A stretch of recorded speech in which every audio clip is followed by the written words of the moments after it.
അങ്ങനെ ഈ ദാരികനെ കൊല്ലാനായിട്ട് ഭദ്രകാളി ദേവി ഇങ്ങനെ വരും. വന്നിട്ട് ഇങ്ങനെ ഓടിക്കും.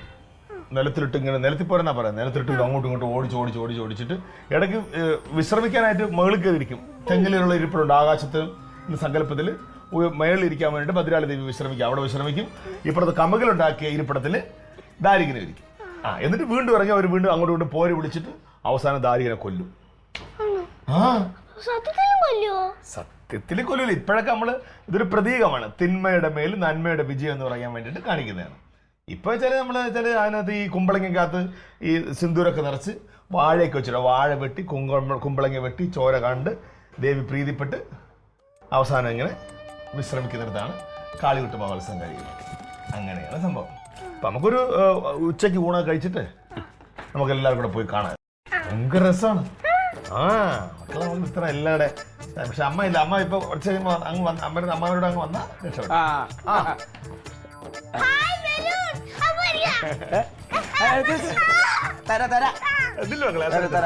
ആദ്യം നീ പോയിട്ടേ ആ ക്ലീറ്റോച്ചനെയും തങ്കച്ചനെയൊക്കെ വിളിച്ചിട്ട് വാ. തക്കളീൻ എന്നാ പിന്നെ അമ്മയും കൂടെ കൂടി വിടായിരുന്നു. ഏച്ചിപ്പങ്ങൾ ഉത്സവം കാണാൻ അങ്ങോട്ട് വരില്ലേ? അപ്പൊ ഒരുമിച്ച് വരാ പറഞ്ഞു. എന്റെ കൂടെ വന്നു കഴിഞ്ഞാൽ പിന്നെ അങ്ങോട്ട് കൂടെ വീണ്ടും വരണം. അപ്പൊ ഞാൻ പറഞ്ഞു എന്നാ അവിടെ ഇരുന്നോ, എല്ലാരും കൂടി വന്നിട്ട് ഒപ്പം അങ്ങോട്ട് വരാ പറഞ്ഞു. അത് മറിച്ച് കളയല്ലേ എന്റെ കുഞ്ഞ്. എന്തോ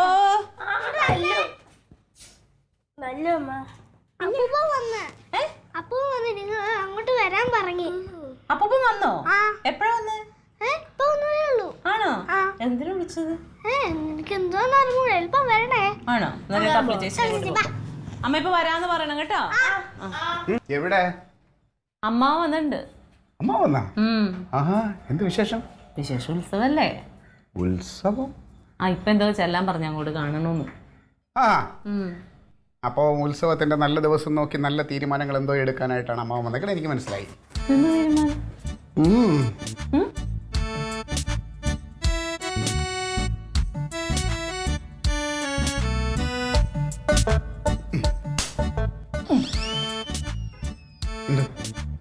എന്തോന്ന്? സ്വത്ത് വീതിച്ചു തരുന്നല്ലേ എന്നാര് പറഞ്ഞു? എന്തോന്ന് പറഞ്ഞു? എന്റെ കർത്താവെ, ഞാൻ മനസ്സിൽ പോലും അങ്ങനെയൊന്നും കണ്ടില്ല. ഞാൻ ഉദ്ദേശിച്ച അതൊന്നുമല്ല. എടി, അമ്മാവൻ ഒരു കേക്ക് മേടിച്ചോണ്ട് വന്നു. ആ കേക്കിന്റെ പകുതി മുറിച്ച് ആ വീട്ടിലും വെച്ചിട്ട് പകുതി മുറിച്ച് നമ്മളെ വീട്ടിലും തരാൻ വേണ്ടിയിട്ടാണ് വിളിക്കണമെന്നാ പറഞ്ഞത്. അല്ലാതെ വേറെ ഒന്നുമല്ല ഞാൻ ഉദ്ദേശിച്ചത്.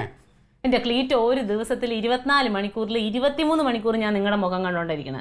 എന്നോട് പറയല്ലേ നിങ്ങളുടെ ഉള്ളിൽ ഇതായിരുന്നെന്ന്. ബാക്കി 1 മണിക്കൂർ നീ ആരടി കാണണേ? 1 മണിക്കൂർ നിങ്ങൾ കക്കൂസിലല്ലേ? പ്ലാനിങ് പുതിയതാരെ പറ്റിക്കാന്നുള്ളതേ. അതെ, ഇതുവരെ എന്റെ പ്ലാനിങ് കൊണ്ടാണ് മാന്യമായിട്ട് ഇങ്ങനെ ജീവിച്ചു പൊക്കോണ്ടിരിക്കുന്നത് കേട്ടോ. ക്ലീറ്റോ, മറ്റുള്ളവരുടെ സ്വത്തിൽ കണ്ണു വെക്കാതെ സ്വന്തമായിട്ട് എന്തെങ്കിലും ഉണ്ടാക്കാൻ നോക്ക് ക്ലീറ്റോ. ഇതാണ് നിന്നെ പോലുള്ള ബുദ്ധിയില്ലാത്തവളുമാരുടെയൊക്കെ ചിന്തയുടെ കുഴപ്പം. എടി, ഈ ഭൂമി എന്ന് പറയുന്നത് ഇത്തിരി പോലുള്ള ചെറിയ സാധനമാണ്. അതിങ്ങനെ വളർന്നുകൊണ്ടൊന്നും ഇരിക്കണില്ല. അതിനകത്ത് പിന്നെ എനിക്ക് പുതിയതായിട്ടൊന്നും ഉണ്ടാക്കാനുള്ള കഴിവും ശേഷിയില്ല. അപ്പോൾ എന്ത് ചെയ്യണം? ആരെങ്കിലും ഉണ്ടാക്കി വെച്ചേക്കുന്നത് കുറേച്ച നമ്മളിങ്ങനെ എടുക്കണം. കുറേച്ച. അത് പ്രത്യേകിച്ച് നമ്മളെ ഈ അമ്മാവനെ പോലെ പെണ്ണും പടക്കോഴും കുടുംബമൊന്നും ഇല്ലാതെ ആളിൻ്റെ ഇത്തിരി എടുത്തുന്നവർ ഒന്നും സംഭവിക്കില്ല. പൊന്നോ, ഇങ്ങോട്ട് വന്നേ. അമ്മാവൻ എന്താ വിളിച്ചെന്ന് വെക്കാണ്ട് വന്നിട്ട് എനിക്ക് ആ തേങ്ങാപ്പാല് പിഴിഞ്ഞാൽ ഒരു കാര്യമില്ല. മാങ്ങാപ്പാല്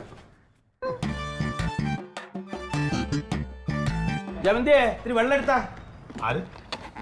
വെള്ളം ഹേമന്തി രാവിലെ പോയി. എങ്ങട്? അവളൊരു കൂട്ടുകാരുടെ അനിയത്തിയുടെ കല്യാണം. അവർ ഒരുമിച്ച് പഠിച്ച കൂട്ടുകാരിയാണ്. അപ്പൊ പിന്നെ പോയില്ലേ, പിന്നെ ഭയങ്കര പരാതി എന്ന് പറഞ്ഞിട്ട് എന്തേലും പറഞ്ഞു ഒഴിവാക്കണ്ട. അന്ന് ഉത്സവല്ലേ? ഞാൻ പറയാവുന്നതിന്റെ മാക്സിമം പറഞ്ഞു. അവൾ അത് കഴിഞ്ഞിട്ട് അങ്ങ് നേരെ അമ്പലത്തിലേക്ക് വന്നോളൂ. അത് ശരി. കാര്യണ്ട്. മോനെന്താ വിളിച്ചേ? ഈ പ്രാവശ്യത്തെ ഉത്സവത്തിന് എല്ലാവർക്കും എന്റെ വക ഡ്രസ്. എങ്ങനെയുണ്ട്? എവിടെ? ധൃതി പിടിക്കല്ലേ. ഇത് നല്ല പൂക്കളുള്ള അള്ളി ഷർട്ട്. പിടിക്കടാ.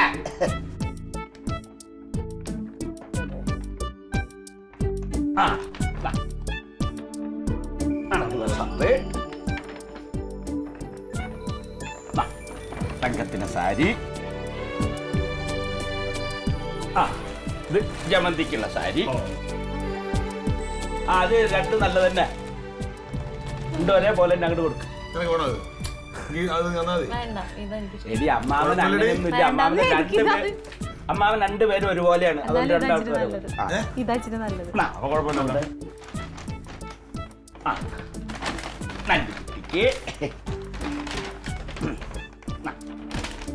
എങ്ങനെയുണ്ട്? എല്ലാവരും ഈ ഡ്രസ് ഇട്ടിട്ട് വേണം നമ്മളൊന്ന് ഉത്സവത്തിന് പോകാൻ. ഞാൻ അകത്ത് വെച്ചിട്ടുണ്ട്. ദേ, ദേ, ഇതും കൂടി അങ്ങ് എടുത്ത് വെച്ചോ. കൊച്ചില്ലേ മക്കളെ അങ്ങോട്ട് വെച്ചാ ഉത്സവത്തിന് പോകുമ്പോഴാ ഉത്സവത്തിന് പോകുമ്പോഴാ കൊണ്ടാ. അല്ലാതെ ഈ അത്യാവശ്യം എന്ന് പറഞ്ഞാൽ ഇതല്ലാതെ വേറെ എന്തെങ്കിലും അത്യാവശ്യം ഉണ്ടാ അമ്മാവ? വേറെ എന്തെങ്കിലും കാര്യം ഉണ്ടാ? അതെന്താ നീ ഉദ്ദേശിച്ചത്? അല്ല ഇതേ ഉള്ളൂ. അത്യാവശ്യമായിട്ട് കാണണമെന്ന് പറഞ്ഞുകൊണ്ട് ചോദിച്ചാ ഞാൻ. ഇപ്പൊ വേറെ എന്താ ഉദ്ദേശിച്ചത്? ഒന്നുമില്ല, കേക്ക് മുറിക്കണ്ടെന്ന് വിചാരിച്ചു.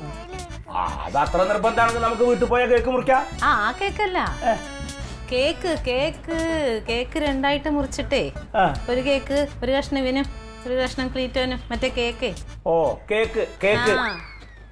എടാ അങ്ങനെ അമ്മാമന്റെ സ്വത്തിന് വേണ്ടി മോഹിക്കണ്ട. അത് വേണ്ട സമയത്ത് വേണ്ട പോലെ വേണ്ടവർക്ക് ഞാൻ അങ്ങോട്ട് തരും.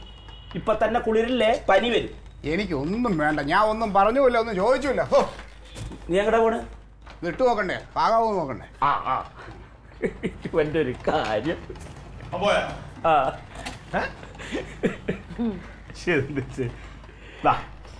ഉത്സവത്തിന് ഞങ്ങളുടെ എല്ലാവരുടെയും വക ഒരു ഷർട്ടുമുണ്ട്. എനിക്കോ?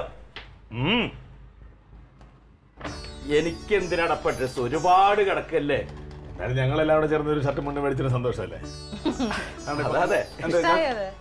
എന്തിനാ കണ്ണു തന്നെയാണ്? എന്തിനാ അമ്മാവനും ചോദിക്കാനും പറയാനൊക്കെ ആളുണ്ടല്ലോ. എന്നാലേ ഞാൻ അങ്ങോട്ട് പോവാ. നിങ്ങൾ എല്ലാവരും അങ്ങോട്ട് ഉത്സവ പറമ്പിൽ വന്നാൽ മതി, അവിടെ വെച്ച് കാണാം. പൊട്ടിച്ചല്ലോ. ഇതും കൂടെ കാര്യം പറഞ്ഞിട്ടുണ്ടെങ്കിലുണ്ടല്ലോ. ഇതൊന്നും ഇവിടെ വെച്ച് പൊട്ടിക്കല്ലേ, എനിക്ക് പേടിയാ.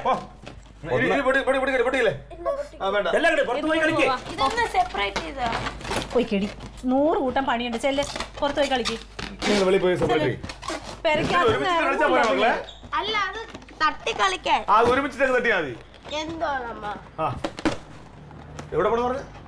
അവിടെ ഞാൻ അവിടെ പോയിക്കാ. ചേച്ചി അവിടെ അല്ലേ? ചേച്ചിനും കൂട്ടി ഞാൻ അമ്പലത്തിലേക്ക് വരാൻ നിങ്ങൾ അങ്ങോട്ട് വരുന്നിട്ട് നമുക്ക് ഒരുമിച്ച്. ഈ നട്ടുച്ചയ്ക്ക് ഇനി വെയിലത്ത് ഇറങ്ങി പോകേണ്ട കാര്യമുണ്ട്. ഇവിടെ ഊണുണ്ടല്ലോ, ഇവിടെ നിന്ന് കഴിച്ചിട്ട് പോകല്ലോ. അമ്മക്കുള്ള പായസം കൊടുക്കുന്നുണ്ടോ അല്ലേ? ഓ